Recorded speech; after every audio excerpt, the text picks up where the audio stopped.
अरावली पर्वतमाला के बीच में बसा है ये गांव बरावली।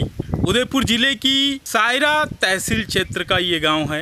घने जंगल के बीच में ज़्यादातर मकान कवेलू पोष है। असंख्य वन संपदा यहाँ मौजूद है। भांति भांति के पेड़ और हरियाली लोगों को यहाँ आकर्षित करती है। आदिवासी समुदाय की गरासिया जाति के लोग यहाँ पर बहुसंख्या में हैं। यहाँ है देखिए एक मकान और इसके खेत में सीताफल से लेके अमरूद, केले और नाना तरह के पेड़ यहाँ पर है। आइए हम देखते हैं। 1.5 बीघे का ये खेत 3 अलग अलग पार्ट में है। बेराराम खुद काफ़ी जागरूक व्यक्ति है। ये एक नींबू का पेड़ भी आ गया, आप देख पा रहे होंगे। ये नींबू है। ये अद्भुत है। इस पूरे 1.5 बीघा में इनका घर भी है और तमाम चीज़ें इस मकान और खेत में उपलब्ध है। ये सरकार की ओर से मिली हुई पीले रंग की साइकिल है। तो ये इशारा करती है कि इस परिवार में 9वीं क्लास कोई बेटी है। ये एक पाइप है जो ध्यान खींचती है। ये जिज्ञासु बना देती है कि ये आखिर क्या है।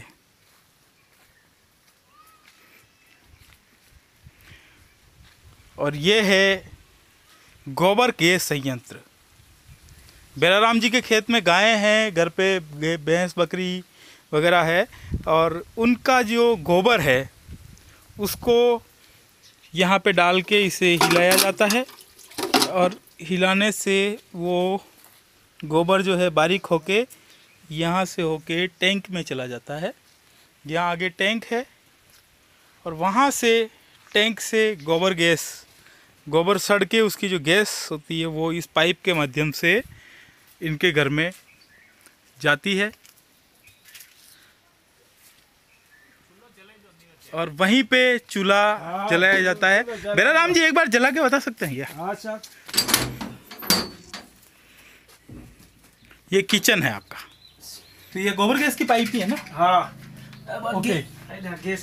हाँ, ये दिखने में आया। ये जो पाइप है ये यहाँ से होती हुई सीधी ये किचन में जा रही है और किचन में यहाँ आ गया और ये गोबर गैस जल गया है और अब इस पे आप खाना तैयार कर सकते हैं। चाय पिलाएंगे हमको? कौन काली चाय पिलाएंगे आप? ज्यादातर लोगों को आप काली चाय पिलाते हैं? ज्यादातर दूध में काली चाय पिलाते। ठीक है, तो फिर बाद में पीते हैं। अभी आप बंद कर दीजिए। ये दो बर्नर सुना है। हाँ, दोनों चूल्हे। ठीक है। आपके घर में जब बिजली नहीं होती है ना, लाइट इलेक्ट्रिक नहीं है, तो फिर आप कैसे रोशनी करते हैं वो बताओ। अच्छा, मेंटल नहीं है इसमें। बाकी वो लगाया और इसको चालू कर दो, वो भी गैस की तरह ही जलेगा। उससे रोशनी हो जाएगी। रोशनी सब हो जाती है। यार ये क्या है? ये बोर्ड क्या बना रखा है? सरकार के ऑफिसों में जैसा होता है वैसा यहाँ पे समय सारणी, आय व्यय 20 फीट 30 फीट। ये क्या है? ये क्या है? तो लगा यार टाइम में ये करना। क्या करना है? जैसे ये फसल है ना, ये रोप बीजा करवाया टाइम से। ओके, खेत में क्या बोना है, कब बोना है, वो सब यहाँ है। फसल मिर्ची और टमाटर और ये 20 से 35 दिन में 25 दिन में पक जाएगी। ये सब ऐसा लिखा है ना? ऐसा लिखा है। तो सब आपके खाने की सब्जियां वगैरह सब यही हो जाता है। ये और नींबू का पेड़, बड़े बड़े नींबू लग रहे हैं, पर ये अभी कच्चे हैं ना? कच्चे हैं। ये पूरा खेत है और वो सामने पुनी भाई आ रहे हैं क्या? याद नहीं है। अच्छा, नहीं है। आम का पेड़ भी है सामने। आम का पेड़ भी है, केले भी है, नींबू भी है। अच्छा, ये गोबर गैस का जो वेस्टेज है वो यहाँ पे निकल रहा है और ये वेस्टेज जो है यहाँ से उठा के वापस इधर खेत में काम में ले लिया जाएगा। तो ये काम आ जाएगा, खाद बन जाएगा खेत के लिए। तो ये है बेराराम जी का घर और बेराराम जी का खेत। कहते हैं आदिवासी समुदाय के लोगों में जागरूकता की कमी होती है। वो लोग पारंपरिक खेती करते हैं जिसमें बहुत कम उनको आय हो पाती है, लेकिन ऐसा नहीं है। उस भ्रांति को तोड़ रहे हैं आज के आदिवासी समुदाय के लोग। बेराराम जी ने और पुनी बाई ने मिल के अपने खेत पर एक नवाचार शुरू किया है। वो अब पारंपरिक तरीके की खेती को छोड़ के वैज्ञानिक उन्नत नस्ल की खेती कर रहे हैं। और ख़ास बात यह है कि वो अपनी इस खेती के ज़रिए, कृषि के ज़रिए अपने परिवार की आमदनी को बढ़ा रहे हैं। ये आप देख रहे हैं कि एक खेत है और खेत के ही बगल में एक छोटे से ज़मीन के टुकड़े में ये ग्रीन नेट शेड है।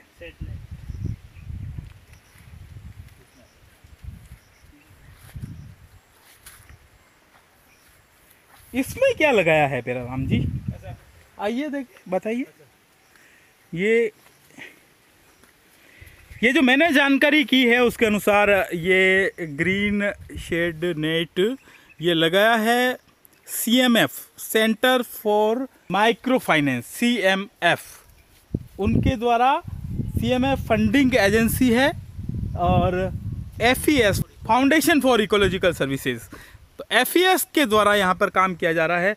बेरा राम जी FES के कार्यकर्ताओं से इनकी मुलाकात हुई। उसके बाद उस संस्था के लोगों ने बेरा राम जी के परिवार को मोटिवेट किया इस खेती की तरफ। और ये देखिए नर्सरी यहाँ तैयार की है बेरा राम जी ने। खोलिए, देखिए, बताइए आगे चलिए क्या है।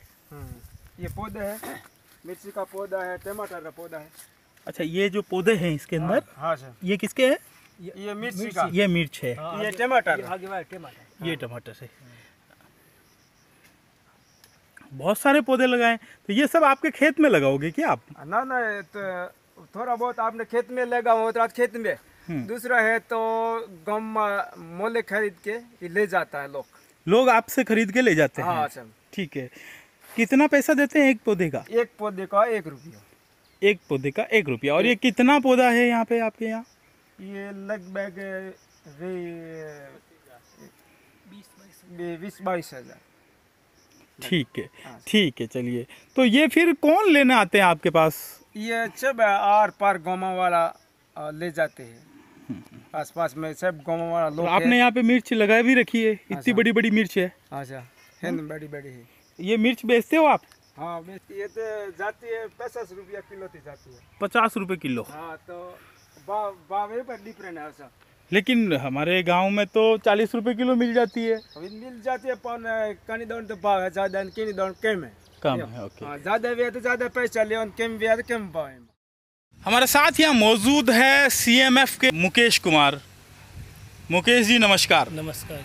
ये किस तरह का कार्यक्रम है और क्या इंटरवेंशन आप इनके साथ कर रहे हैं? ये एक प्रोजेक्ट है, TI प्रोजेक्ट है CMF का, ट्रांसफॉर्मेशन इनिशिएटिव, जिसमें हम जो कम्युनिटी है, जो आर्थिक मतलब तौर पर गरीब है, जिनके पास या जिनको खेती का पूरा कर तो रहे हैं खेती, लेकिन उनको उन्नत तरीके का पता नहीं है, कितना बीज डालना है, कौन सा बीज डालना है, या कौन सी वैरायटी किस टाइम के लिए सूटेबल है, तो वो हम इन्हें जानकारी देते हैं और बाज़ार तक भी इनको सुविधा मुहैया कराते हैं। और बाज़ार से बीज भी हम परचेज करके इनको उचित दाम पे, ताकि किसान के साथ धोखा ना हो और बीज विक्रेता इनके साथ धोखा ना करे, और उनको सही तरीके से मतलब हेल्दी पौधा यानी कि स्वस्थ पौधे तैयार करने का पूरा वो जानकारी देते हैं। तो मुकेश जी थोड़ा सा आप ये बताइए कि ये जो नर्सरी है जैसा कि यहाँ पे लगाई है, इस नर्सरी से किस प्रकार का जो है फ़ायदा इस परिवार को मिलेगा? देखिए, पहली बात तो जितने भी इन लोगों ने जो बीज डाला है वो लगभग 90 से 95% जर्मिनेशन हुआ है उसका। तो और वापस आप देख पा रहे होंगे कि हमने इसको मिट्टी में नहीं उगाया है, ट्रे में किया। तो जो मिट्टी से जो होने वाले रोग हैं या यानी मृदा जनित जो रोग है, वायरस बैक्टीरिया है, वो इस पौधे को छुएंगे तक नहीं, और पौधे में जो तो ये आगे चल के जब खेत में भी लगाएंगे तो वो बीमारी आगे फसल में नहीं होगी, जिससे उनको ज़्यादा से ज़्यादा उत्पादन और उससे मुनाफा हो पाएगा। ये पूरा जो लगाया है यहाँ पे किसान ने, इसमें कुल कितना खर्चा आया है? इसमें 22,000 22,000 रुपये इस शेड नेट का है या इनका भी? पूरा। और इसमें ये जो केवल ढांचे का है, स्ट्रक्चर का है, बाकी लगभग 12 से 14,000 रुपये का ये ट्रे और जो बाकी मटेरियल है उसका खर्च। तो ये ट्रे किस तरीके से लगाई जाती है, इसमें क्या क्या चीज़ों का उपयोग होता है, इनके बारे में बता सकेंगे आप? बिल्कुल, इसमें हमने 3 चीज़ें मिलाई हैं। एक तो है कोकोपीट, जो कि नारियल का बुरादा होता है, जो जटा होती है उसका, और वर्मीकुलाइट और परलाइट, जो कि खनिज अयस्क हैं, तो इनको हम 3:1 और 1 में मिलाते हैं और फिर इनका मिक्सर करके ट्रे में भर के फिर बीज डालते हैं। तो इस एक ये क्या साइज है अंदर की? ये 20 फीट बाई 30 फीट का है, 600 स्क्वायर फीट की जगह है। 600 स्क्वायर फीट में कितनी ऐसी ट्रे लग सकती है? 250 ट्रे। और इनके लिए जो ये आप बता रहे हैं अभी खाद और कोकोपीट वगैरह, ये किस मात्रा में कितना चाहिए होता है? ये लगभग एक 5 किलो की ईंट आती है कोकोपीट की, तो ऐसी 7 ईंट से हो जाएगा। उसको पानी में डालते हैं तो वो फैल जाएगा, ज़्यादा हो जाएगा। और लगभग 20 किलो परलाइट और 20 किलो वर्मिकुलाइट की आवश्यकता रहती है। और उसका मिश्रण करके इन ट्रे में डाला जाता है और उसमें एक ट्रे में एक बीज। जी। कितने दिनों में ये तैयार हो जाता है? ये लगभग 5 से 6 दिन में जर्मिनेशन हो जाता है और उसके लगभग बीज डालने से लेके 20 से 25 दिन के अंदर पौधा खेत में लगाने लायक तैयार हो जाता है। कितने पौधे इस 20 बाई 30 की साइज में तैयार हो सकते हैं? लगभग 22 से 25 हज़ार के। कुछ जर्मिनेशन मतलब अंकुरण कम रहता है, या कुछ जैसे 100% बीज नहीं उगता है, तो ऐसे करके लगभग 22-23 हज़ार पौधे आराम से। और इतने पौधे ये बेच भी सकते हैं, तो 23,000 रुपये ये कमा सकते हैं। इसमें खर्च कितना आता है? ये लगभग 14,000 का।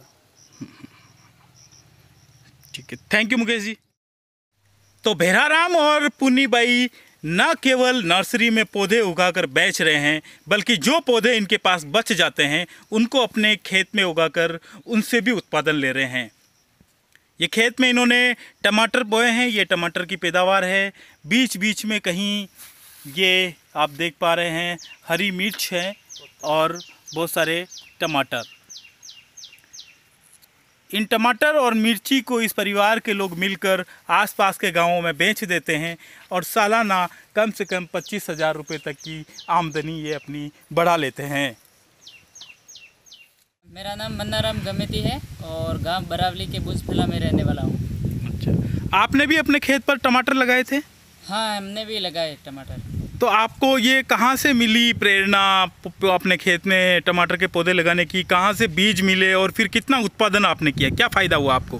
बीज का पहले ऐसा कुछ हम जानते नहीं थे, खेती टमाटर की खेती कैसे की जाती है इसका कोई पता नहीं था। फिर बाद में जो NGO से APS संस्थान के लोगों ने हमारे को बताया कि खेती और ये कैसे करना है टमाटर का उत्पादन, इसके बारे में फिर ये पौधे लगाने का ये बताया था। फिर वो प्रैक्टिस बताई खेत में कैसे लगाना है, उसी तरीके से हमने लगाया। जो कि मैंने लगभग 120 पौधे लगाए थे, उससे कम से कम उत्पादन हुआ है 2.5 क्विंटल उत्पादन हुआ, जिससे लगभग 3,500 का मेरे को मुनाफा मिला।